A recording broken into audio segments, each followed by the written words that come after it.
Sunan Giri adalah nama salah satu seorang wali songo dan pendiri kerajaan Giri Kedaton yang berkedudukan di daerah Gresik, Jawa Timur. Sunan Giri membangun Giri Kedaton sebagai pusat penyebaran agama Islam di Pulau Jawa yang pengaruhnya bahkan sampai ke Madura, Lombok, Kalimantan, Sulawesi, dan Maluku. Sunan Giri boleh dibilang adalah tokoh yang paling banyak ditulis di dalam buku-buku babat Jawa. Sunan Ampel, Majapahit, Raden Patah, Kerajaan Islam, dan sejumlah nama lainnya, seolah merupakan suatu rangkaian kisah yang tidak lepas dari nama Sunan Giri. Sedikit cerita tentang orang tua Sunan Giri. Ayahnya bernama Syekh Maulana Ishaq. Beliau adalah keturunan Rasulullah SAW melalui jalur Husain, putra Sayyidina Fatimah. Sedangkan sang ibu bernama Dewi Sekardadu. Beliau adalah anak Raja Belambangan, Bre Wirabumi, yang merupakan putra Maharaja Hayam Wuruk, penguasa Majapahit pada tahun 1350 hingga 1389 Masehi. Sunan Giri dilahirkan dalam situasi yang kurang mendukung, sebab tak lama setelah dirinya lahir, suatu penyakit mewabah di Gresik, dianggap mendatangkan bencana.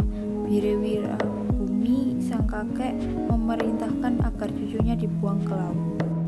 Lalu Sunan Giri ditemukan oleh Nyi Ageng Pinati, seorang saudagar kaya raya di Gresik. Sunan Giri kemudian dirawat dan dibesarkan Nyi Ageng Pinati hingga berusia 7 tahun. Ketika berusia 7 tahun, Sunan Giri yang kala itu masih bernama Jaka Samudra dititipkan ke pesantren Ampel Denta yang didirikan Sunan Ampel.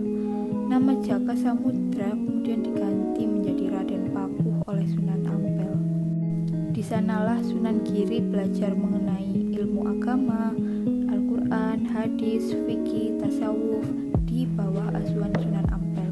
Ia diberi gelar Maulana Ainul Yakin karena kecerdasannya menyerap ilmu agama. Setelah beberapa tahun mengenyam pendidikan di pesantren, Sunan Giri berangkat ke Tanah Suci. Dalam perjalanannya itu, ia menyempatkan diri untuk menemui Syekh Maulana Ishaq di Aceh. Oleh sang ayah, Sunan Giri disarankan untuk memperdalam ilmu agama dan diberi pesan untuk membangun sebuah pondok pesantren di daerah Gresik. Sebelum membangun pesantren, Sunan Giri juga sempat menjalankan usaha-usaha dagang milik ibu angkatnya. Tak hanya di daerah Jawa, ia juga menjangkau daerah-daerah lain, salah satunya Makassar. Sunan Giri memanfaatkan kesempatan itu untuk berdakwah dan menyiarkan agama Islam lebih luas. Teringat pesan sang ayah, Sunan Giri pun memutuskan untuk mendirikan pesantrennya sendiri yang diberi nama Pesantren Giri Kedaton. Giri Kedaton didirikan di sebuah perbukitan di Gresik pada tahun 1487 Masehi.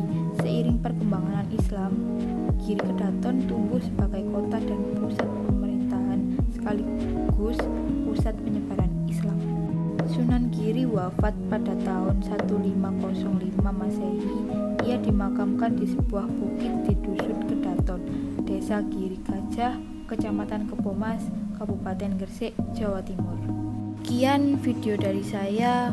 Bila ada salah kata, mohon dimaafkan. Wassalamualaikum warahmatullahi wabarakatuh.